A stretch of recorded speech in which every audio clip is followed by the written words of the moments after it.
A complicada situación sanitaria e máis a chuvia obrigaron aos concellos a reformular as cabalgatas para que dun xeito ou doutro os pequenos puideran ver os Reis Magos a pesar das circunstancias. En Lousame optaron por organizar unha recepción na Casa da Cultura, a que os nenos acudiron en diferentes quendas. Cada familia das máis de 200 que asistiron puido compartir ata 10 minutos coas súas maxestades, accedendo por unha porta do auditorio e saindo pola outra para evitar o contacto con outras unidades familiares. En concellos como Rianxo, a comitiva real percorreu durante toda a tarde as parroquias, igual na Pobra, onde as súas maxestades pasearon por todos os núcleos do rural a bordo de vehículos convertibles. Noutros concellos como Noia, ante as malas previsións meteorolóxicas, decidiron suspender o percorrido da cabalgata, aínda que si se celebrou a recepción dos Reis no claustro do concello.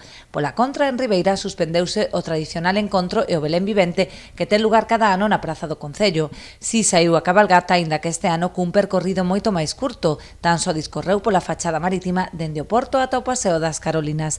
En Boiro mantívose a tradicional cabalgata con saída dende Lampón, aínda que se reduciu o número de carrozas e integrantes da comitiva.